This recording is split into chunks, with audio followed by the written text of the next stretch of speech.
Leke yingi ovanza insididi tuvwa votuzolana. The scenarios that is happening all over the world. Yes, Master. Yes, brother. You saw it. I saw some. Yes. Yes. As you can see, the things are happening every day. Yeah. One place is snow, another place is the thunder, and another place is water. So earthquake. So it's mysterious, very, very mysterious. And the Most High is cleaning up, and it won't become better. That's the funny thing about it. Then we see dryness all over the world. Yeah. Big rivers are drying up. Drought. The fear of the sun that is coming to burn people's skin. Yeah, the fear not to be able to do agriculture and to feed our people. War, famine, sicknesses, money crisis, bank corruption, etc., etc.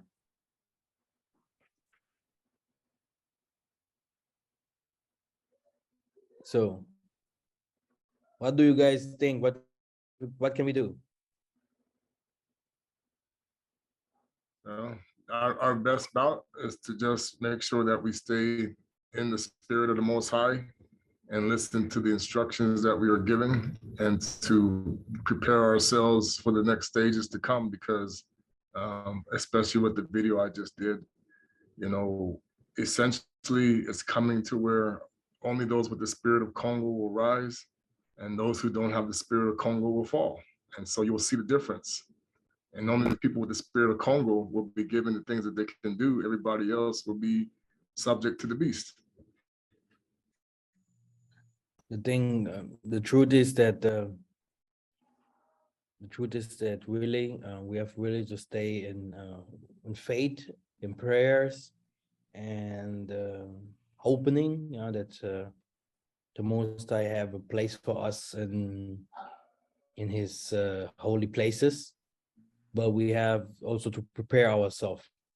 And to prepare ourselves, the Most High have always sent people to prepare the places. Like He said, I'm going to prepare the places in my Father's house. There are many houses. And this is something that is very important. As you could see, Moses, Massa, he went out of the house of Pharaoh, came back stronger, started to fight the Pharaoh without fear, and then he saved the people of Isole out of Egypt, which means the preparation was done by the Most High through Massa. Joseph, the same. He was sold by his brother, and he went to Egypt and became a chief, a grand operator, a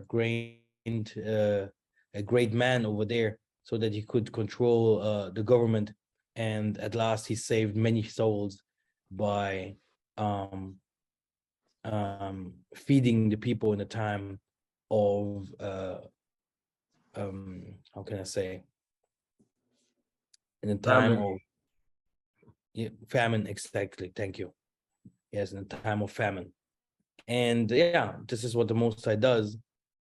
And the only problem is that we have always to conquer against to fight against the different kinds of spirits that used to fight Moses or people like Joseph, etc., etc. But if the mission is from the Most High, at last, these people will prepare the way for those that will come.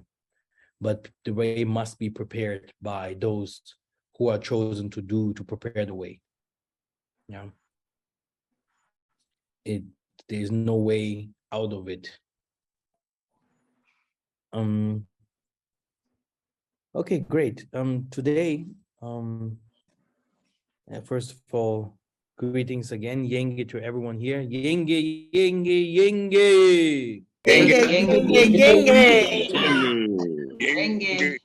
Dengue. Today we're gonna talk together for everyone that have lost to speak. We're gonna talk about the African history. I know that many people do not know African history. Yeah.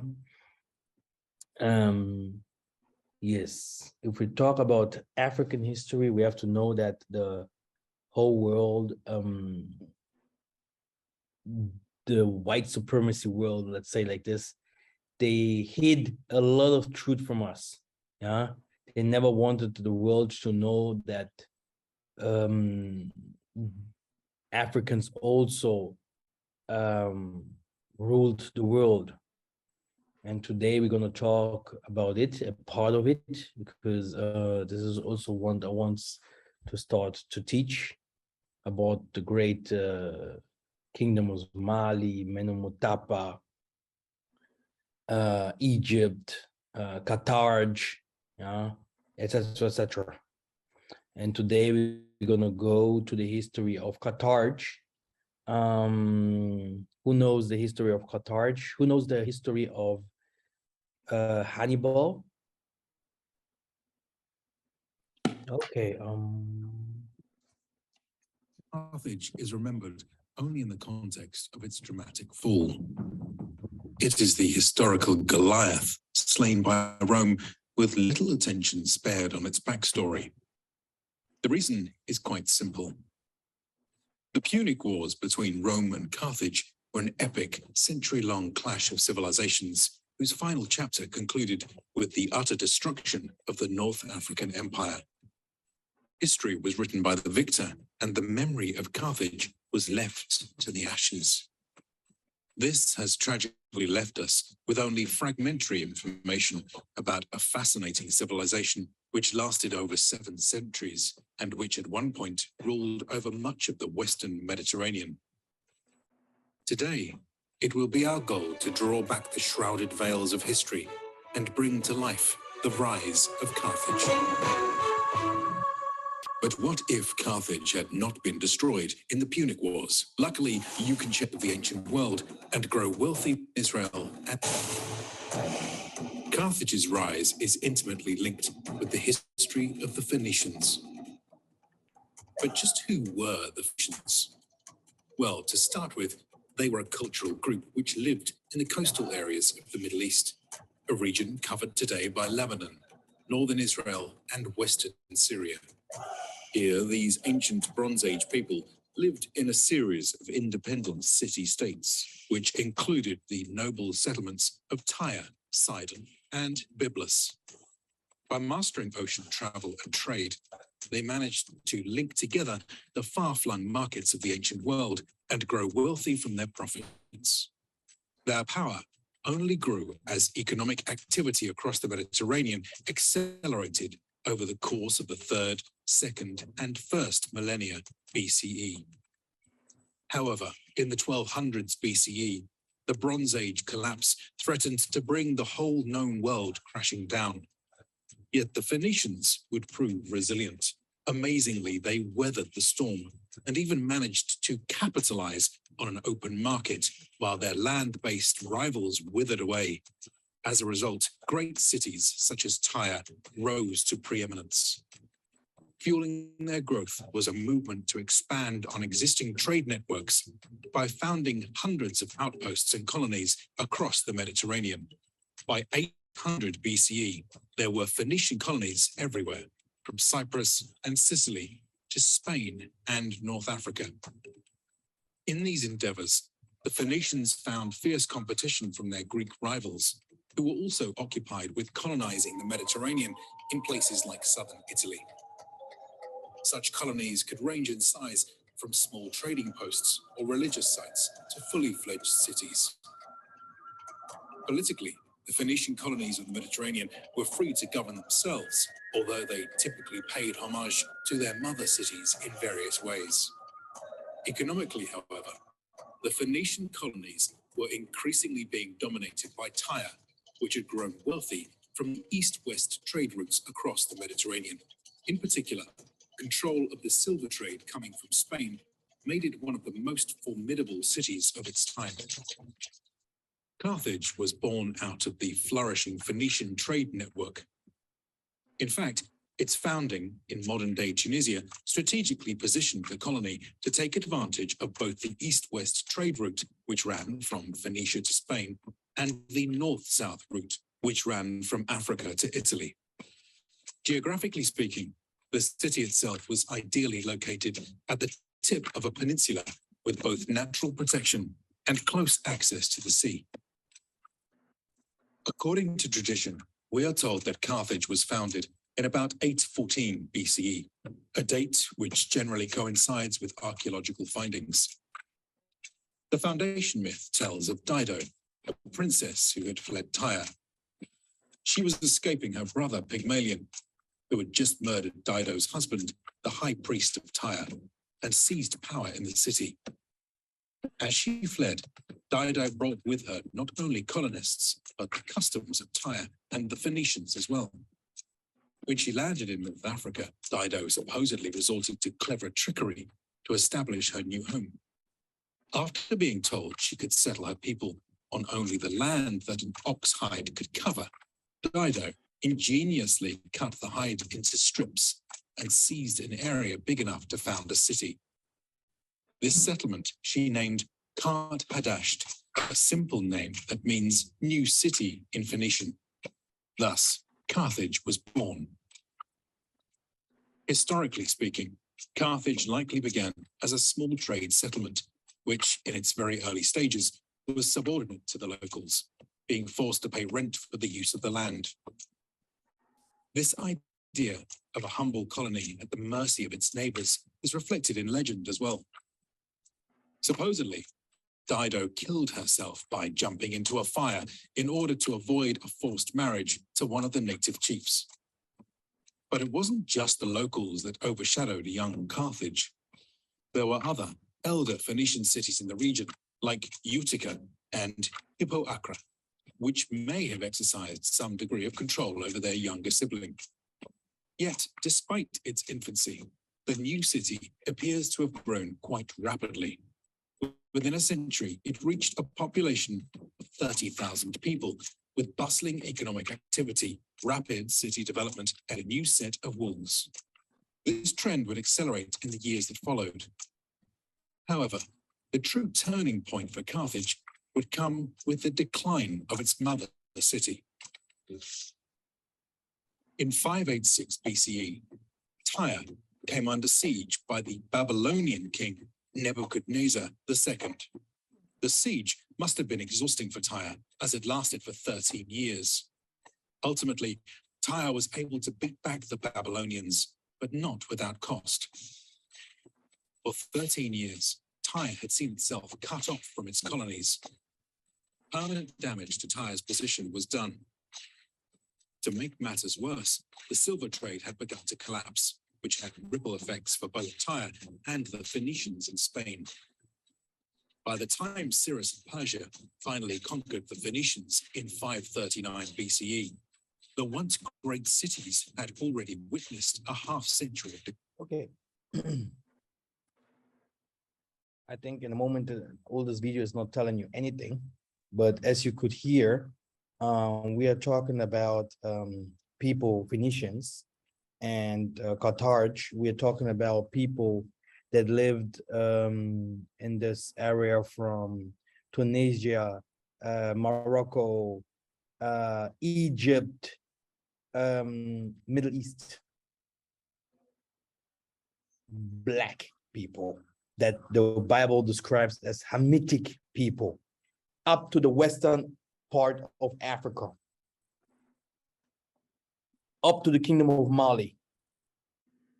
All those people, they ruled Greek, they ruled Rome, they fought them.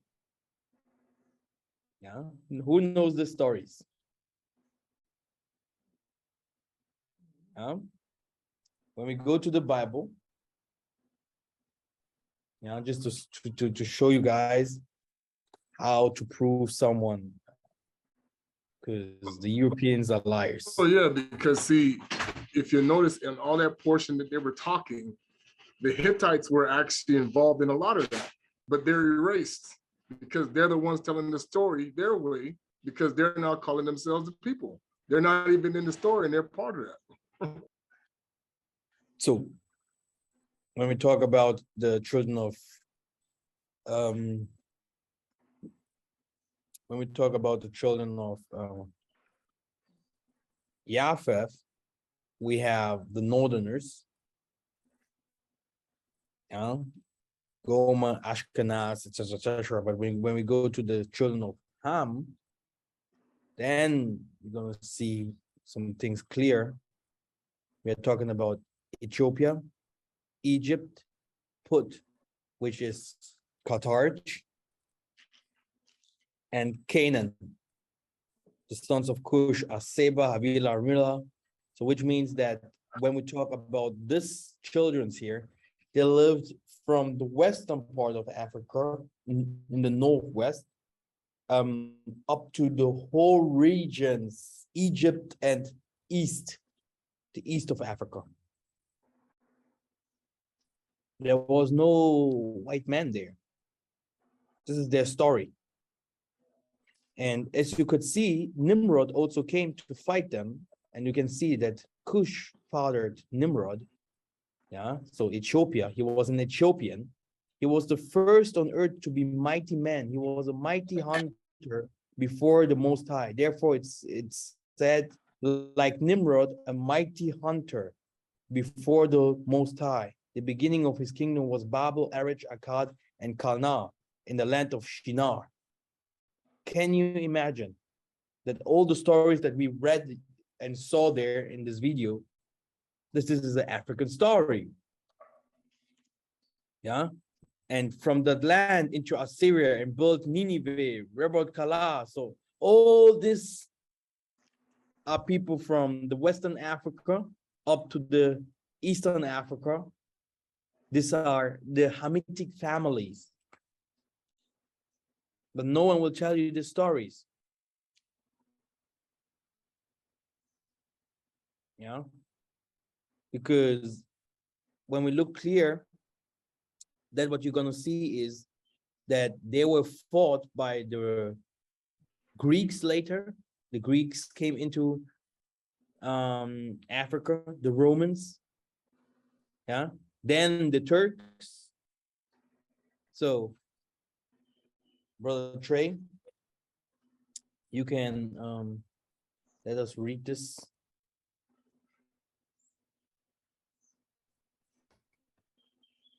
To get a better understanding. Okay, unlike the nowadays Jewish people who look perfectly like the Greek seeds, true Jews were scarcely intermarried with Greco-Romans. They both even lived far apart from each other, thousands of miles apart, contrary to the mainstream gospel throughout the earth. On the ancient dark-skinned tribes in the northern African territories, true sons of Ham and Carthage or Phoenicians put Libya and the preference to intermarry with Europeans. This would explain how Africa came to know light red-skinned people. The Maghrebian or Phoenician nations are the ones who introduced Greeks, Europeans to Egypt through their trade activities and were robbers and slave traders and warmongers. This means that before the Phoenician dominion, no white man was known in. We can let us go to white people's maps, how they describe the son of Ham. Ham map.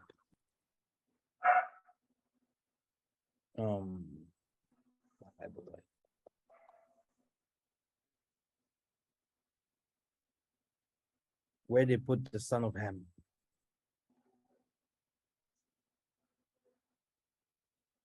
These maps are all corrupted, but yeah, let us see. As you can see here, is there no good map here? The maps were never good, never. all corrupted from teachers that they put these kinds of things together. But here you have Put, Mizraim, yeah, here, Cush, yeah. So do you have them all around here?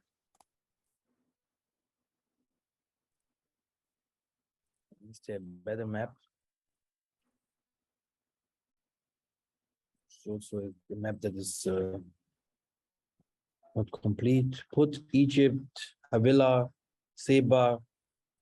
Yeah. Okay. So they are all, you see, this is the children of Ham. So all over the northern atmosphere up to the western atmosphere, from you know, they write here Ethiopia and they write Ethiopia above because the Ethiopian took all these errors, yeah, which is Nimrod. You can also go to the Indians. You can go to the Indians from today. They look exactly like the Ethiopians look like. Exactly.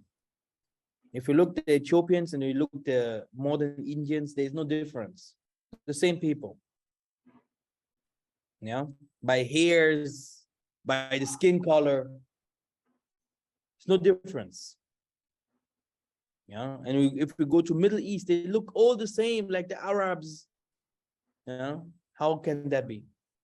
If we go to the book of Esther 8-9, it is said. Okay, Brother Trey, can you see that and read, please?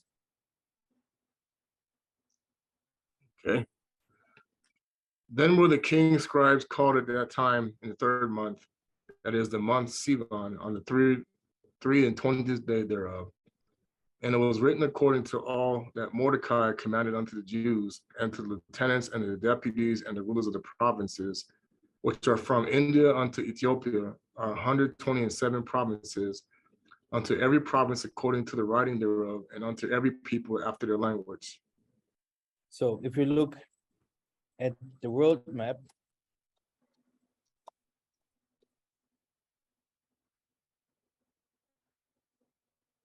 yeah, as you can see, it said from India, yeah, India is here, up to Ethiopia. All this what you see here was African territory. Sudan, Egypt, Libya, Algeria, up to Mali and Senegal, Niger, Chad, all this region here. The Egyptians also, the true one, that fled to West Africa directly. All this region here. These people were the greatest people on that time. But they loved the white women so much, so that they came also from Spain, right? Yeah, so they mixed up and made 7 verse 19. yeah, they are the creators of the white man, let's say like that. No, the Atlantic Ocean.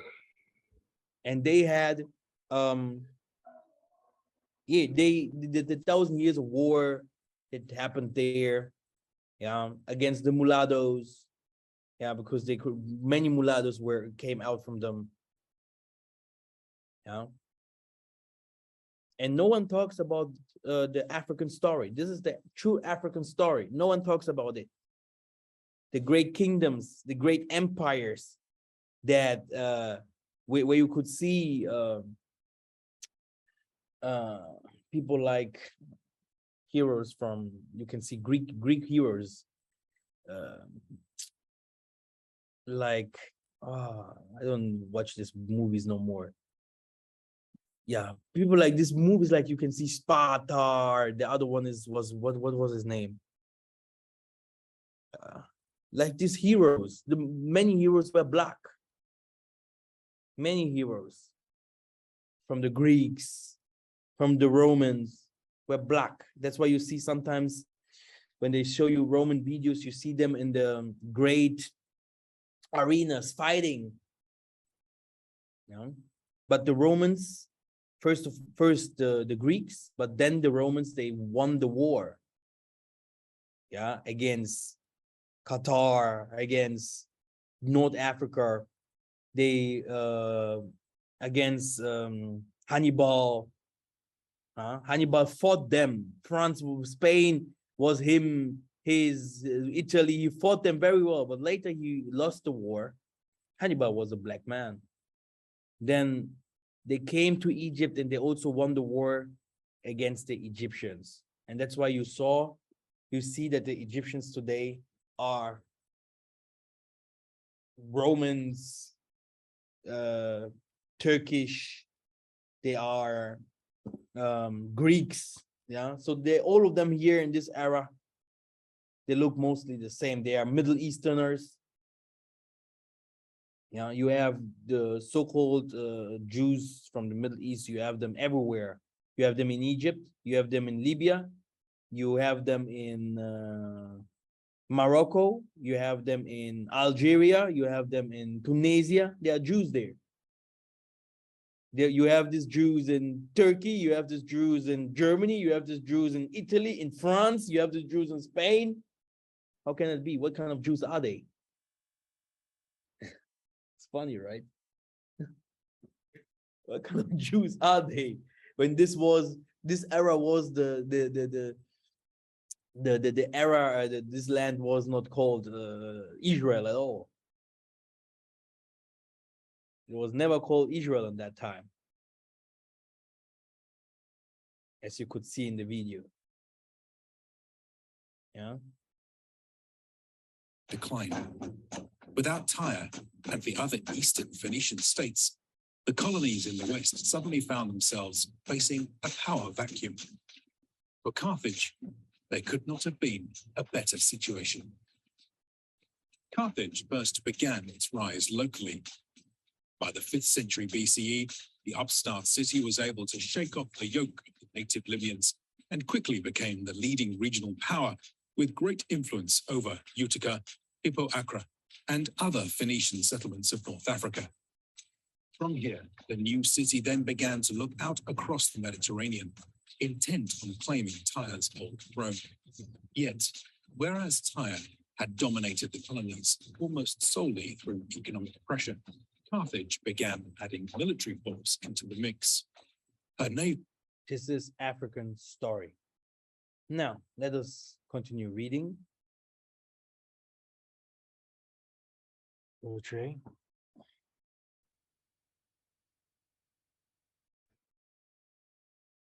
The Maghrebian Phoenician nations are the ones who introduced Greeks to Europeans through their trade, activism, robbers, and slave traders and warmongers. This means that before the Phoenician dominion, no white man was known in Egypt. Won't you be surprised after all these conflicting theories of Eurocentrics claiming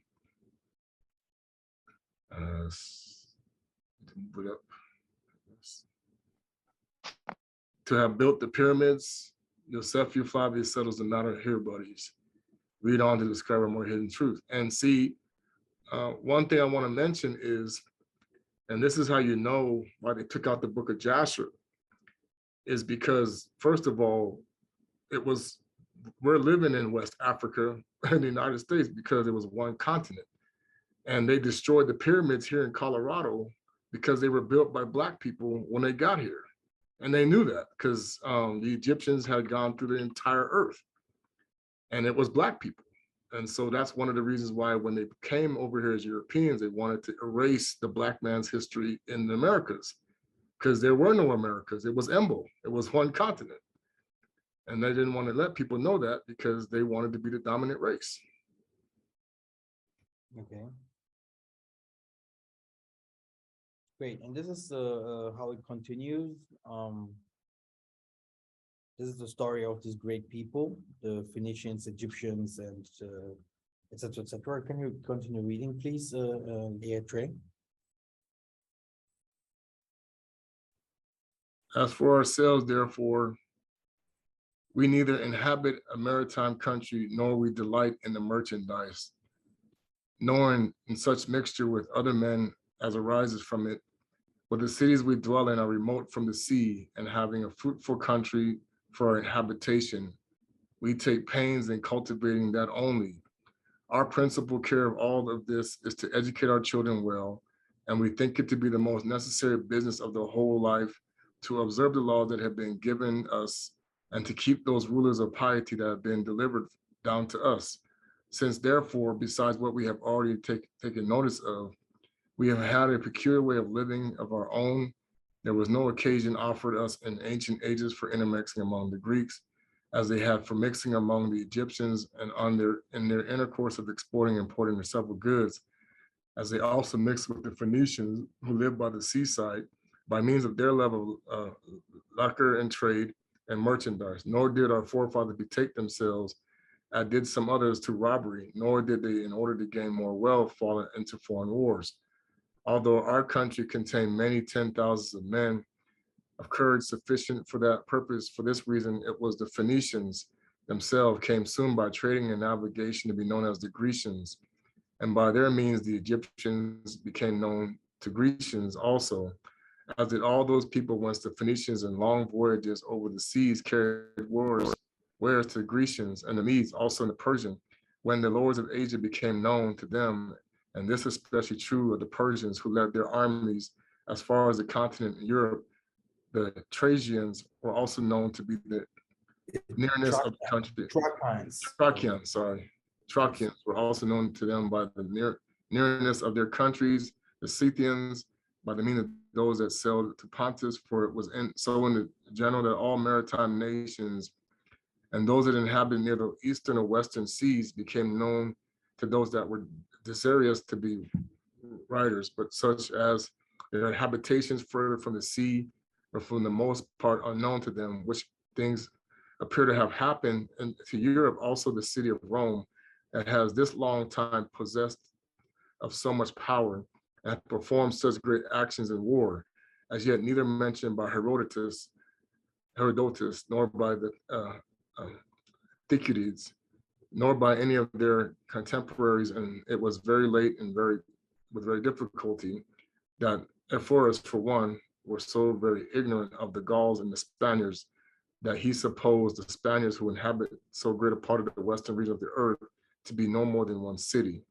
Those historians have ventured to describe such customs as were made by us, used by them, which they neither had done and said. And the reasons why these writers did not know the truth their affairs was this, that they did not, and any comments together, but the reason why they wrote such falsities was this, that they had a mind to appear to know things which others had not known. How can it be that any one of our nation was no more known to many of the Greeks, nor had given any occasion? Yeah, people like Spartacus were black. Well, and see, brother, and the reason why they have it all jacked up is because that's what happened to the Hittites and the Edomites after what happened with Ramses. When he destroyed those nations and the Most High did it, they assimilated into the Phoenicians. And that's why they modified the history. Exactly. So it goes on.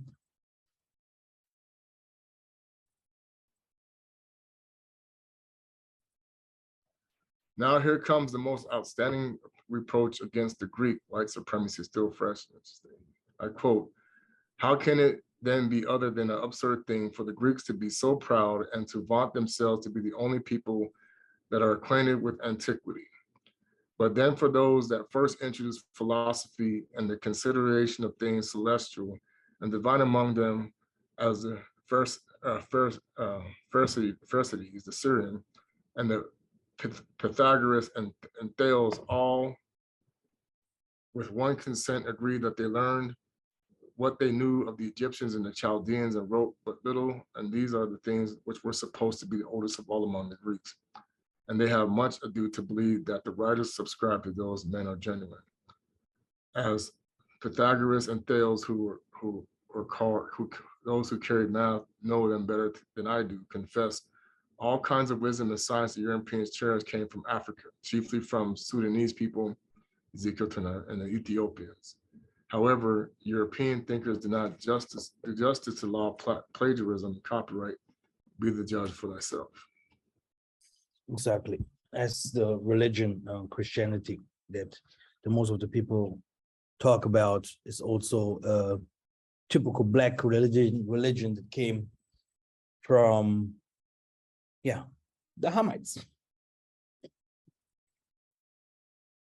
Not a problem. Let me show you another Bible verse. You're going to the book of Joel. And that's why you see that Africa can't be so easy united, because we are all different, which is good. Yeah, because Africa is a huge continent. But the Jews in the Africa, these people were completely different from the African themselves. And this name Jews and Hebrew and Hebrew and what kind of names they gave us has nothing to do with who we really are. Yeah, this is how they called us. But we went to slavery into those nations, and you can read it here very well. You can start reading, Elder.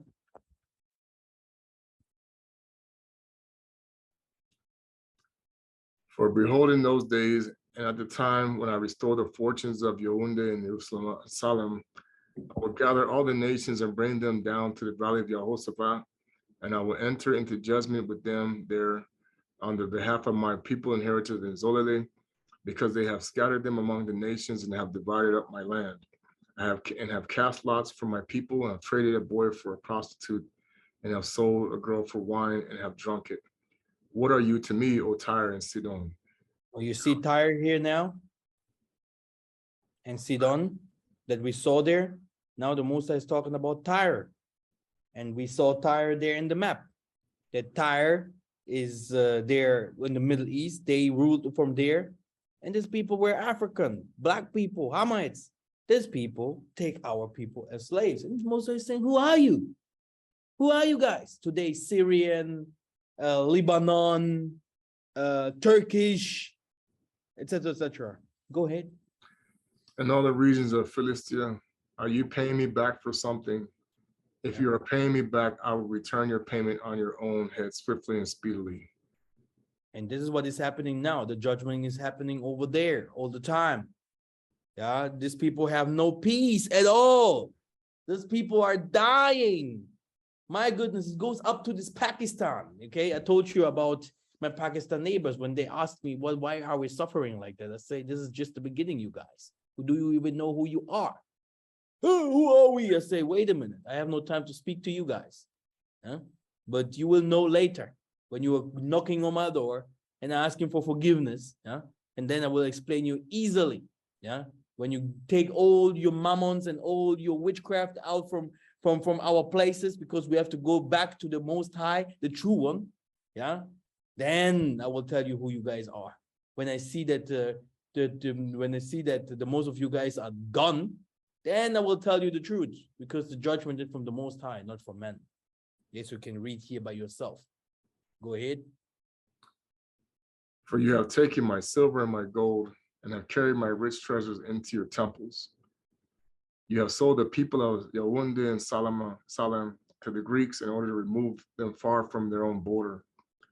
Behold, I will stir them up from the place to which you have sold them, and I will return your payment on your head. I will sell your sons and your daughters into the hand of the people of Yaoundé, and they will sell them to the Sebians, to a nation far away, for Tatanzambi has spoken. Proclaim this among the nations, consecrate for war. Stir up the mighty men, let all the men of war draw near, let them come up. Beat your plowshares into swords and your pruning hooks into spears. Let the weak say, I am a warrior. Hasten and come all you surrounding nations and gather yourselves there. Bring down your warriors, O Tatanzambi. Let the nations stir themselves up and come up to the valley of Jehoshaphat, for there I will sit and judge all. Musa is proclaiming great war among this era, among this era that we call the Middle Eastern era, Greek, Roman era, the complete era that we saw in the video. This era where the Red Sea is, how they call it.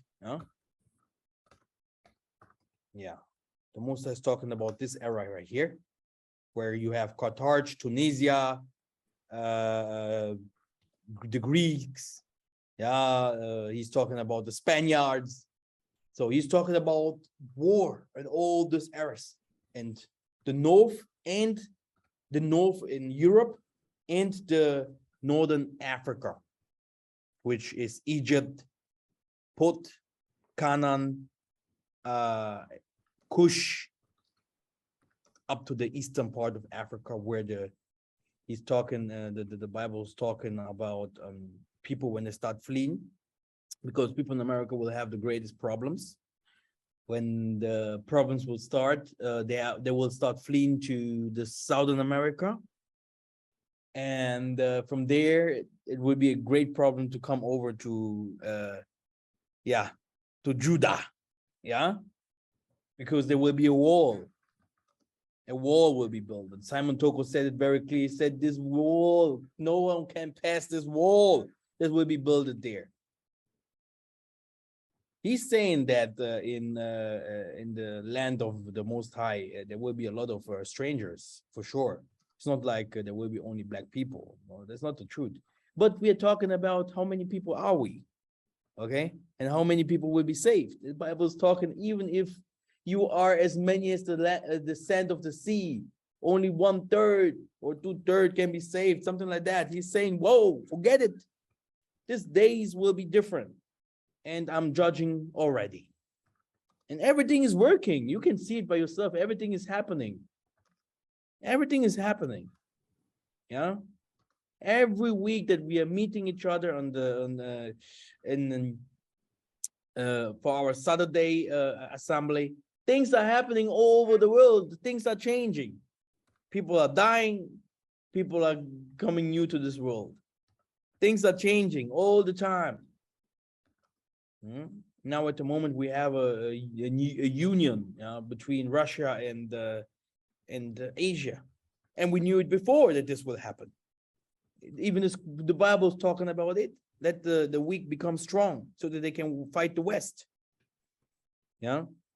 So all these things is happening, and we are here to prepare ourselves. May the Most High always be with us. Let us keep reading and understand it a little bit more, and prepare for prayer. 2 or 3 people that have songs, prepare your songs, so that we can start singing. Today, our prayers will go for our salvation. Then I'm going to give you some news because of the tabernacle as well. And Ingrid, let us continue. Let me try to make, I'm gonna put this. So, yes, Trey. Can you continue reading? Do someone have some questions here? Do someone not understand the history? Do someone wants to add something on this history of the Chaldeans? These are the Chaldeans that that the Bible talks of. Well, a lot of the things that they have discovered in Africa, they found similarities around the world. So when the so-called conquistadores went and spread the word on the gospel of Jesus Christ around the earth, according to what they say in the history books, what they were actually doing was going around and destroying evidence that the Bantus had already been around the world. Because the fact of the matter is, the Most High, we were scattered several times, and these nations did not have the borders that they currently have. The Romans did go into the Americas, contrary to what they think. They went into Asia, they went deep into Africa. They lying about that. And we, being occupied territory of the Romans, were taken to where they went. And this is the same thing that happened with the Greeks, and the same thing that happened with the Babylonians, and the same thing that happened with the Egyptians. They went everywhere. So we left our mark in several places of the world, but our main home was Africa. So when the Europeans went out among the other nations claiming that they were conquering They were actually erasing the evidence so that you wouldn't know the history was modified.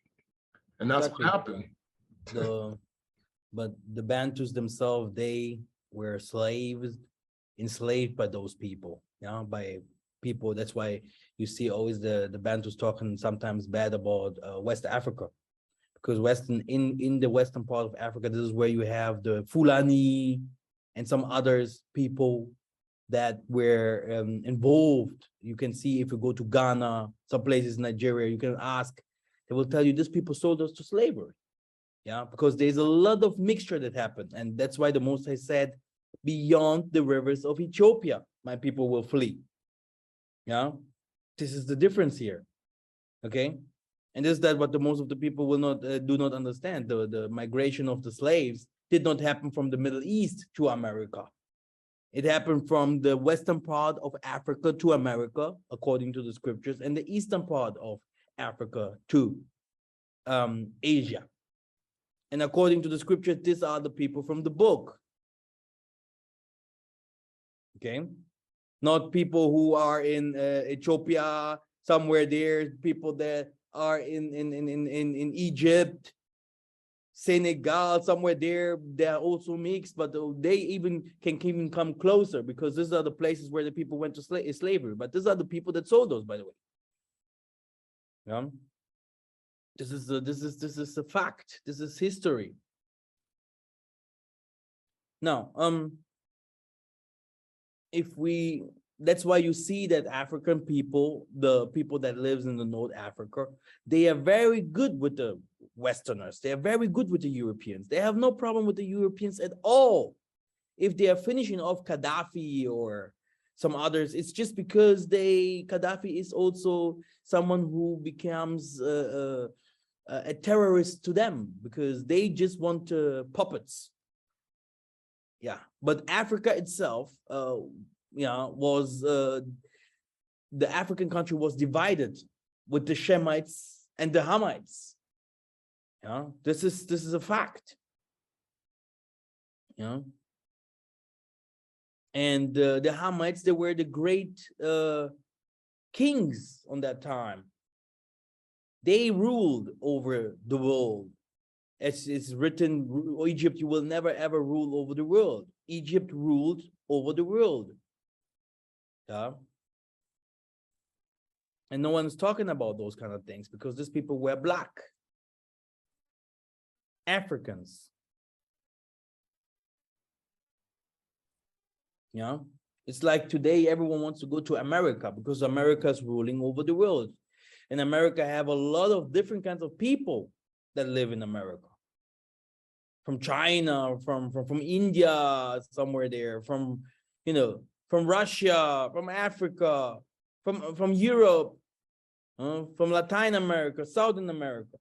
It's a multitude of people. This is how Egypt was on that time. And it had slaves who were the Jews.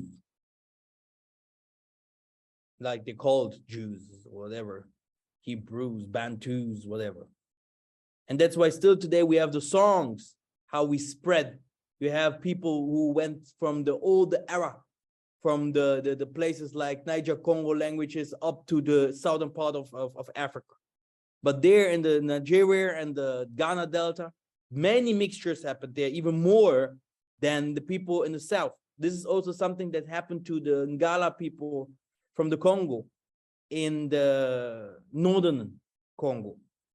Many mixtures happened there. That's why you say that many people say that from there, or like they used to call it northern part of Israel, say that they started to do prostitution with the nations, which means they started to worship Baal. They did not keep the commandments first, and then it went to errors like Angola, southern part of Africa, Zambia, Zimbabwe, up the people from down there. They did it at last, but the first was the northerners. They were the first one who accepted the foreign gods, burning our children, selling our people. because they were very near the Canaanites, and even people from the Kenya, they faced the same problems. There are many mixtures that happen with the northerners. These people came from somewhere, they came to our places and they lived there, they stayed there until this day. This is history. Yeah, and they work very well with the white people, Kagame and all of them. They love to work with the white people to fight us, to conquer us. And for us, black people are the same and everything is the same. But according to history, there are big differences. Big differences. They do not believe in the Most High Tatanzambi Yamazulu at all. If you go to the 10 Commandments, you will see that the Most High is saying, I took you out of Egypt. Let us go to this. This is Exodus 20. The first commandment is not with the gods, but is that what he's saying? And Tatanzambi spoke all these words saying, I am the Most High, your God, who brought you out of the land of Egypt, out of the house of slavery. And then he says, you shall not have other gods before me, because this is its biggest problem. But the first thing, if someone asks you, who is your God? You have to tell him, the God that took me out of the house of bondage. Like it will be in America. It will be like, who is your God? The God that took us out of the house of bondage. This is his name. This is what he say. Someone can say, oh, Jesus, or it's God, is the God of the Bantus. But who is this God of Bantu? What did he do? How do he what is his mark, his totem, the thing that he did? It's that what he called, that what Massa did, taking us out of there, of the hands of the Phoenicians, of the Babylonians, hands of all these mixed multitudes of people. They lived there to bring us not to the north, but to beyond the rivers of Ethiopia and to other places in Africa where you have fertile land. You just follow the fertile land, yeah, because all the other lands, he made it dry. He dried it up. You have a great deserts there everywhere. And that's why the time of the judgment of this nation is near, yeah, very near. And you guys will give me right. You will have, let us go to Isaiah 2.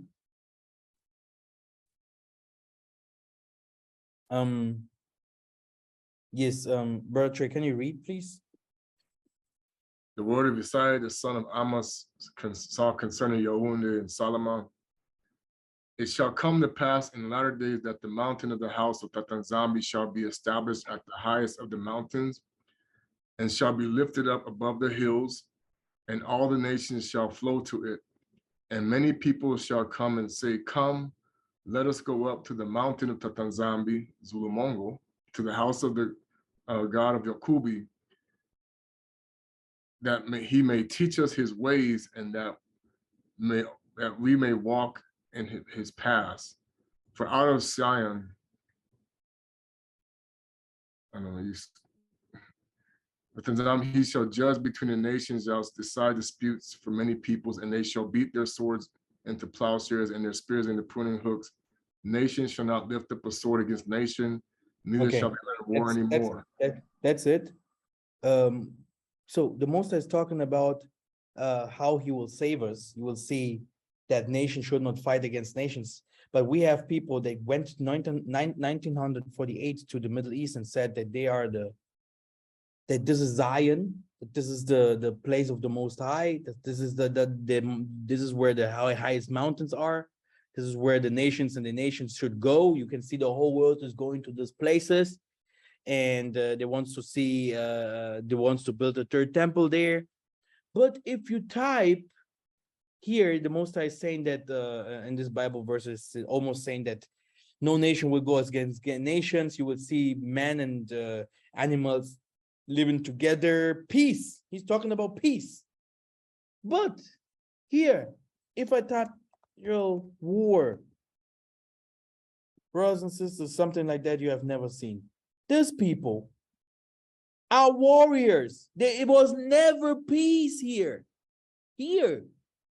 This all was called Palestine. Look what they have done with it. They divided the land as well, as you can see. And Syria and Jordan. All this, they divided lands. Yeah? And what happened? War. Hey, you can just type and open your television now. You will not fail to see that they are bombing schools, and this is what they do all the time. No one is talking about it. Huh? So what kind of Holy Land is this? Huh? This looks like a Congo war or something like that. Why do they fight for? Because the Most High say never. There will be never peace. Never. Never. Here, Israel and Palestine, human rights. Here, you look by yourself. Look at the houses. Look what is happening there. No one talks about it. Oh, Ukraine this, Ukraine this. Look at what they're doing. Huh? But they don't know that the Most High said it will never have peace in this era. Never! Because of that, what they have done to us. They have to repent, and the Most High will find a way how to bring war, like you could see in the book of Joel, among them. Yeah, you can see the Angola from today, Golan here, Golan Heights. Everything they stole, put it there. There is nothing missing there, but the Most High is not there. Huh? And no one understands the world. But if you go back to history, you will understand why the Most High is judging these errors. And now he's coming with natural disasters. In Israel, 70% of the people are dying with cancer because of the sun. No one is talking about it. Yeah. Cancer is a very, very dangerous sickness. Okay, let us read to come to an end. Let's see. Nearest the truth is that their present way of using these letters was known at the time. However, there's not any writing which the Greeks agreed to the genuine among them ancient in Homer's poems, who must plainly be confessed later than the siege of Troy. Nay, the report goes that even he did not leave his poems in writing, but that their memory was preserved in songs, and that they were put together afterward, and that this is the reason of such number of variations are found in them. As for those who set themselves about writing their histories, such as Cadmus of Miletus and Asclepius of Argos, and any others that may be mentioned as succeeding Asclepius, they lived but a little while before the Persian expedition in Greece. But then for those that first introduced philosophy at the consider of these celestial and divine among them, such as Phercides, the Syrian, and Pythagoras and Thales, with one consent agree that they learned what they knew from the Egyptians and Chaldeans and wrote but little. And these are these things which are supposed to be the oldest among the Greeks, and they have much ado to believe that the writings ascribed to those men are genuine. How can it be? The Bible was first, the Bible was also translated into Greek, and then into the Roman languages. Yeah, they call Latin and whatever. Yeah, that's why, this is what they did. They translated the Bible also in these languages. Okay, good. Let us just pass this part here and go here. Okay, the nowadays Egyptian is a melting pot like USA of many nationalities who invaded her. True Egyptians, those of the Bible, were all dark skinned and were labeled as Copts. Nowadays, Nubians or Sudanese, or they call the Coptic Christians. Now you know why the Apostle Paul was mistaken for an Egyptian. Art not thou the Egyptian, which before these days made us an uproar and led us out into the wilderness for 1,000 men that were murderers? The verse above reveals that biblical Egyptian bore features that help the observer to tell them out, to tell them out. Okay, this is also important. Yeah, the inhabitants of Egypt are composed of 4 different races of people: the Turks, the Arabs, the Copts, who are descendants from the first Egyptians who became Christians, and the Mamelukes, who were originally Circassians and other slaves, but who are now the chief's military force and real masters of the country, of the Jews. Still remain great numbers here as well as in other northern states. The chief is Cairo and the call Caira. So the most important is this one here. This is the nowadays Egyptians, yeah. They are Turks, Arabs, the Copts, and Christians, yeah, Romans. So the other Egyptians, the true one, they are no more in Egypt today. It's a complete other story. It's a complete other people that lives there today. That's why they speak Arabia.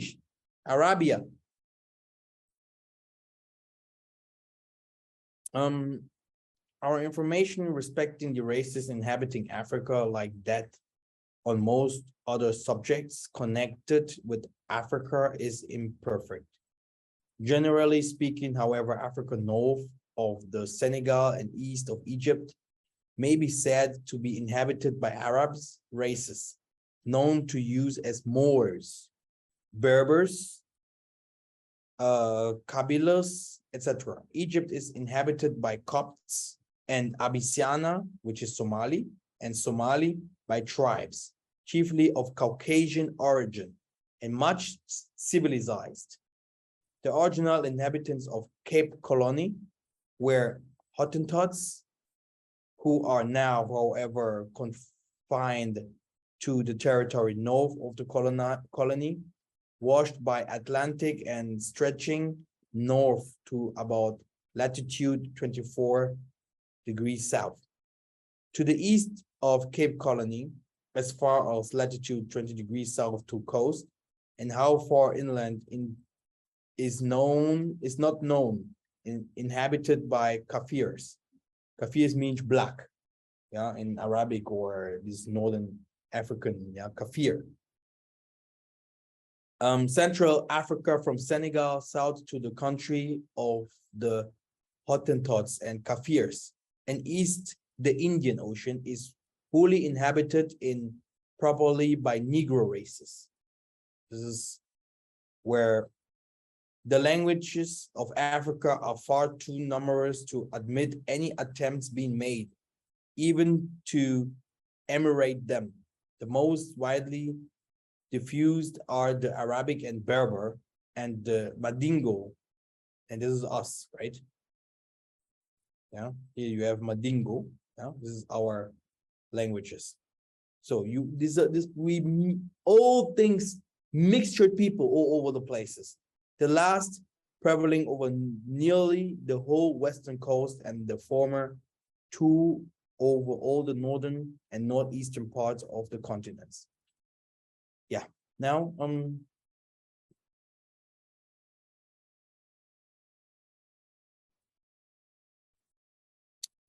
come to an end. If early Europeans, Greeks, and Romans were the biggest Eurocentric deceivers, and there is no new thing under the sun, Ecclesiasticus 1:9. These people of thy holiness have possessed it but a little while. Our adversaries have trodden down thy sanctuary. Isaiah 63:18. Because thou hast rejected knowledge, I will also reject thee. that thou shalt be no priest to me, seeing thou hast forgotten the law of the Most High, I will also forget thy children. I said, I will scatter them into corners. I will make the remembrance of them to cease from among men. Let them be scattered abroad the heathen. Let their names be put out the earth, for they have despised my covenant. This is the Most High talking about us. So only one race of people whose history is hijacked. Europeans thought for centuries that Africa had no written histories, literature, or philosophy, claiming Egypt was other than African, when rudely 1 million manuscripts were found in Timbuktu, Mali, covering, according to Reuters, all the fields of human knowledge, law, the science, and medicine. It did not make mainstream news as did the lies taught by Europeans conquering Africa, etc., etc. This is African Carthage Phoenician literature. So alphabets and etc., etc. So we have Professor Cheikh Anta Diop was not the only Negro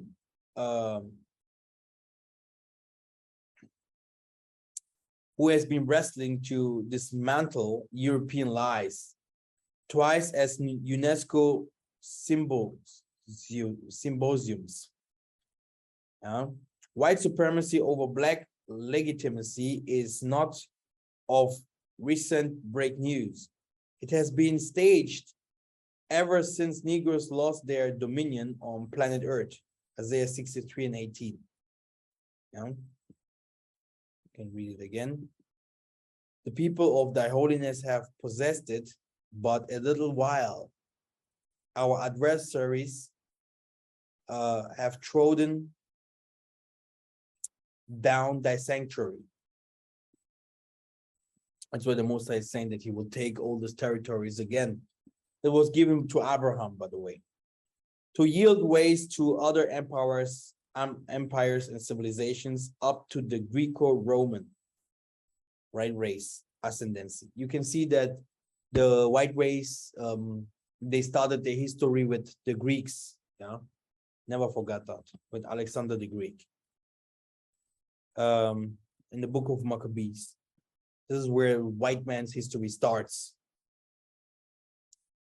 A Negro Akar, Josephus Flavius, complained much about the white people for this distorting, twisting history, the antiquities of other civilizations that possess them with much attack on theirs. Jews nowadays known by many derogatory terms. In many instances, Flavius demonstrated that Greeks learned everything from Africa, but later on preached otherwise. Okay, great. Who did not understand this history day? Tried to make it fast. Do you have some questions?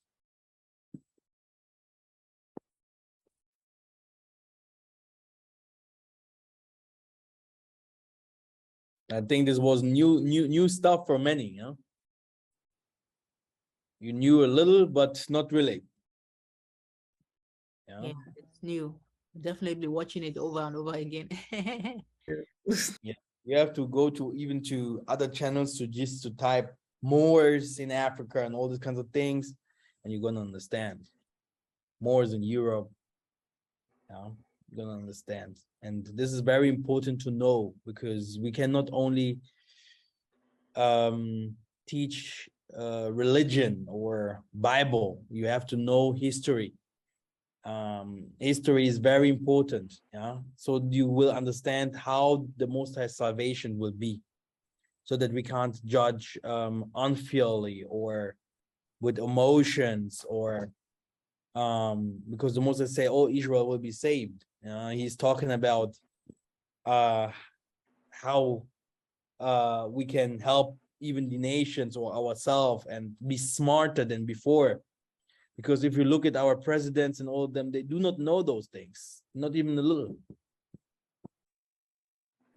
And it's very important for us to know how really to help the kingdom of David to become strong, without losing it to the nations again. Because as you can see, we have many people coming to Africa, people from Syria, people from Iran, Iraq, Indian people, Pakistani people, people that Libya in Africa. We have a lot of Libyans in Africa. You will see them coming to Africa. In their countries, they were very poor, and in Africa, they are like kings and presidents, untouchable people. And our people must know, history. If not, I don't know. I really don't know. Me, myself, I am a human. I don't know everything, but the only thing that I know is, if not, these people will take over. Now, news. We had a small talk about what we can do in assembly, etc., etc.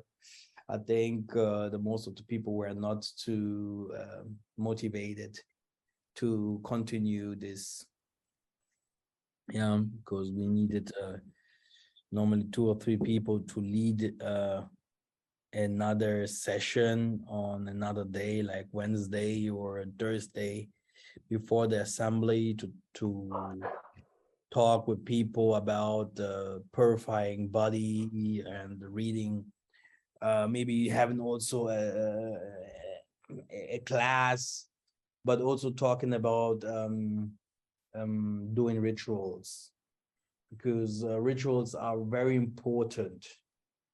But normally we all must also do rituals on Saturdays. Before rituals, I should make a video about altars. Maybe I should make my next video about altars, so that people does not see it as strange. There is nothing that if someone wants to do a spiritual to address to the Most High, a spiritual message, you need always an altar. A church today is an altar. A cemetery is an altar. Every assembly room has an altar. You will never see that Isaiah went to do this prayers without having an altar. He said, I will build an altar for Massa, for Elijah. He went to the mountains, he had an altar. Abraham, before he addressed to the Most High, he had an altar. I think the most of the Christians today, they do not understand what the altar is. The Most High will not even hear you if you don't have a place of sanctuary where you pray and give thanks and honor to him. And this was my last school, by the way, where I showed people the tabernacle, the altar, where and how they can pray to the Most High, and what to do with incense, and what to do with different kinds of other plants and materials if they want to address something to the Most High. It's a very important thing. You will never see a Catholic doing just prayer just like that without doing the incense, spreading out water. We have to start asking ourselves, why do you need plants around an altar? It's very important. Who has an altar here? I have one. You see? Okay, some people have altars already. Yeah. Yeah. But the most of us doesn't, huh? Yeah, The brother, people, please do a video. the people are still just thinking the most high. You can just, the altar is very important. Yeah. Yeah. But this altar, you can't just do altar like you want. Huh? The altar must be holy. There are holy things that must be involved into the altar. Yeah. Yeah. I will make a complete video about it. Yeah. I think I will shock some people. Yeah, because what are these for prayers? Even our forefathers, they before they prayed, they draw the moon there, they draw the sun there. They knew exactly what kind of times and days, how to the constellation, because you have to start, you have your prayers must hit the seven heavens, yeah, must hit the Most High's table so that he can sign that what you want. And that's why our forefathers, when they prayed, they received the things that they wanted directly. Yeah, it was like magic. And then they went to hunt, they went to war, they went to build houses in the miraculous ways, because the angels, they descend, yeah, and ascend to them so that they could do the things that they wanted to do. Go to the Bible. Isaiah prayed in altars. He had altars there. Yeah, the altar of Elijah when the fire came down. It was an altar. Yeah. Yeah. So it's not witchcraft. It's important. It's very important. Yeah. Very, very important. Very. I talked to the Ngunza this week. He's not really honest. Working with him is very tough because I'm a man of word. If I say something, I want to do the things like it must be done. But the people in Africa, they are not easy. Africa is not easy.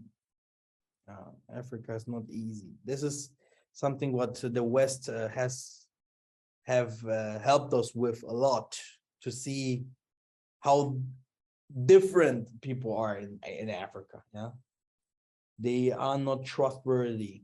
You say something and they don't do that. And me myself, I don't like that, not even a little bit.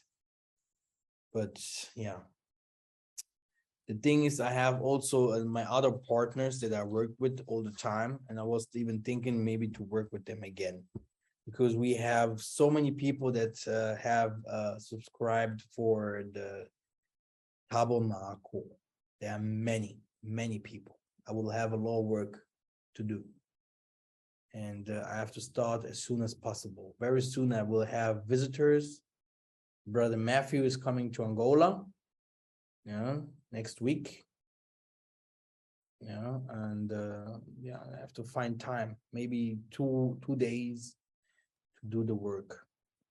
The school of we had the school of 4 elements, then we had the school of the ancestors, and the next school will be the miraculous school, of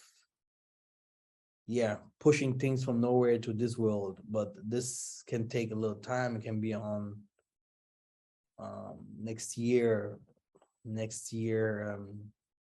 May, something like that.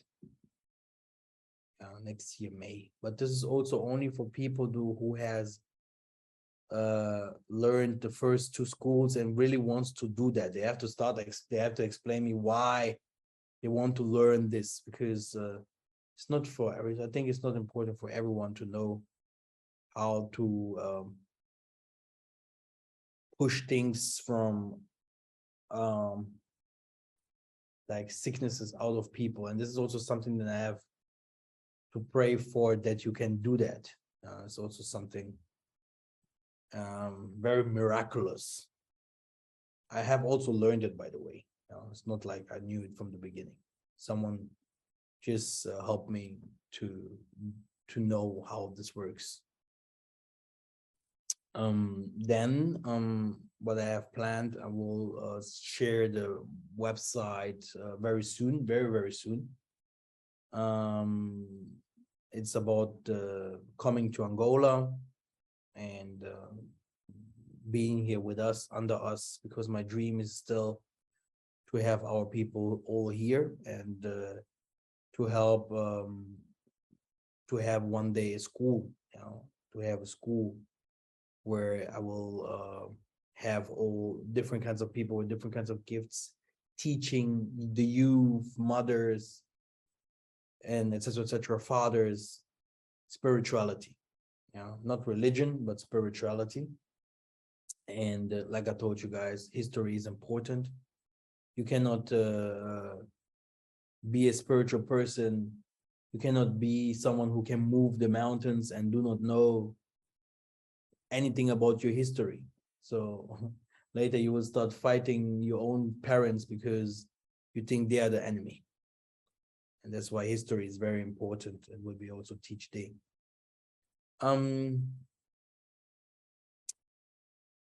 Before the end of the years, we're gonna go to 3 days purification, which means 3 days of prayers only.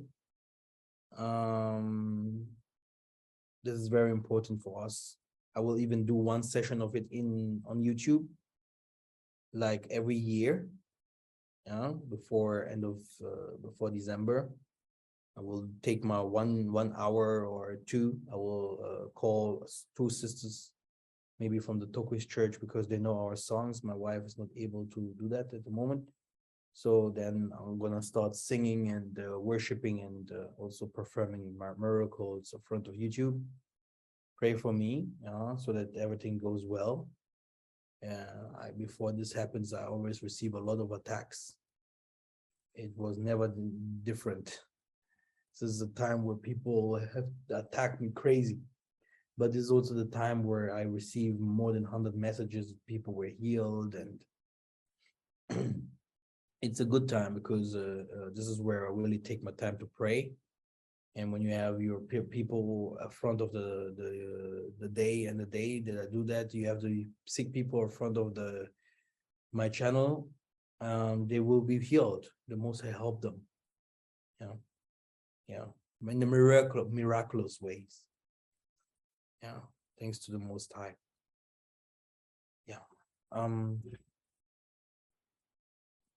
Just watch out this week again for your calls. Your phone, you might receive a phone call from me. Like I told you guys, I will do maybe only 2 days because I will receive a visitor from Brother Matthew. He's coming.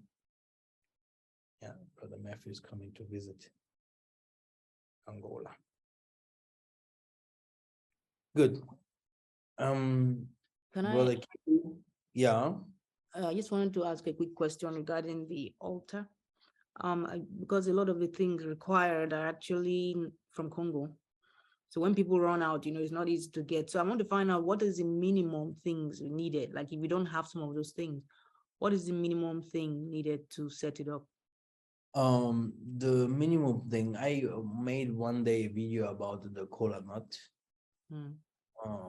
Cola nut was always, you can still go to all over Africa. The cola nut is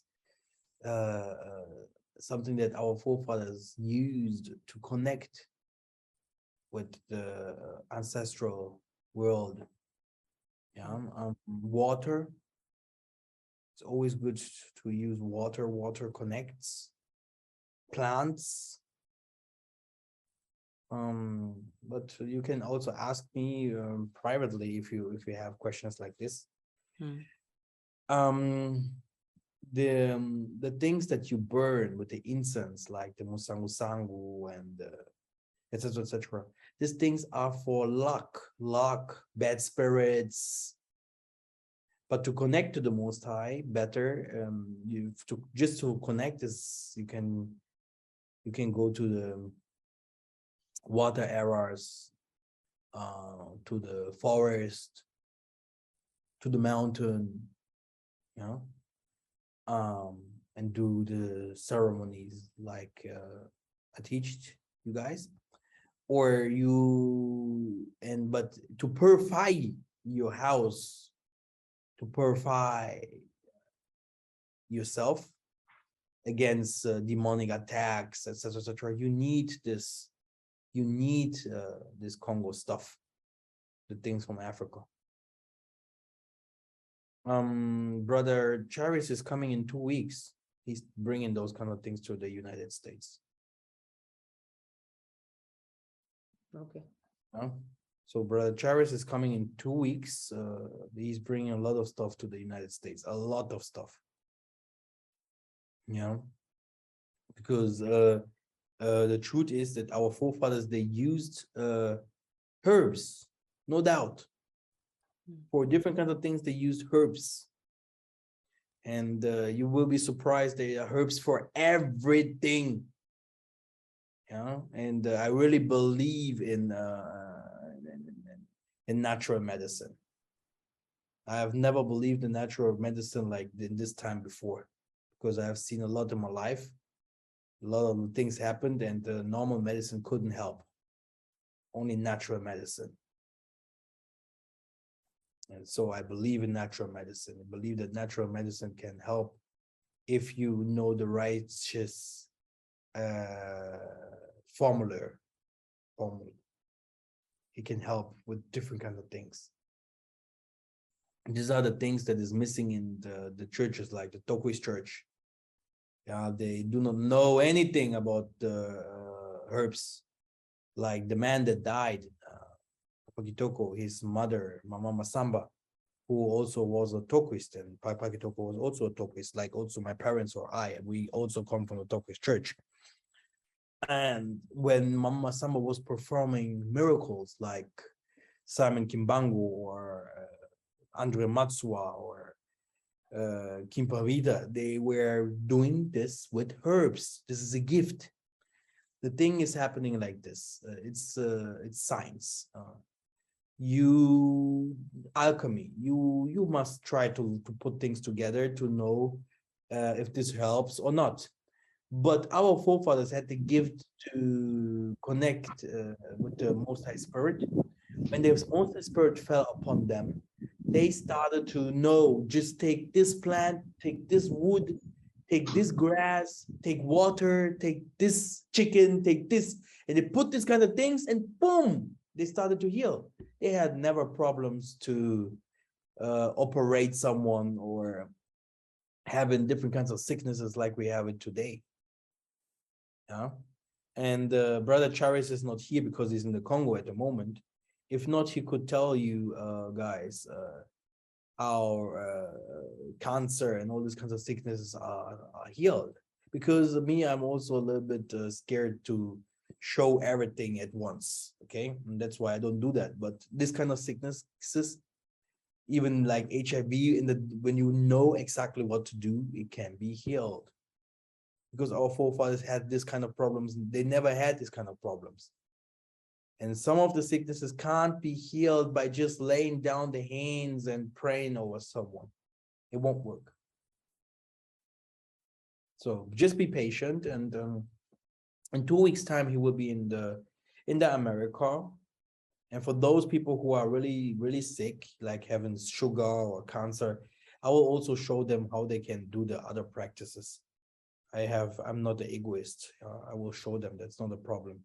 How they can help themselves out of this very, very negative sicknesses.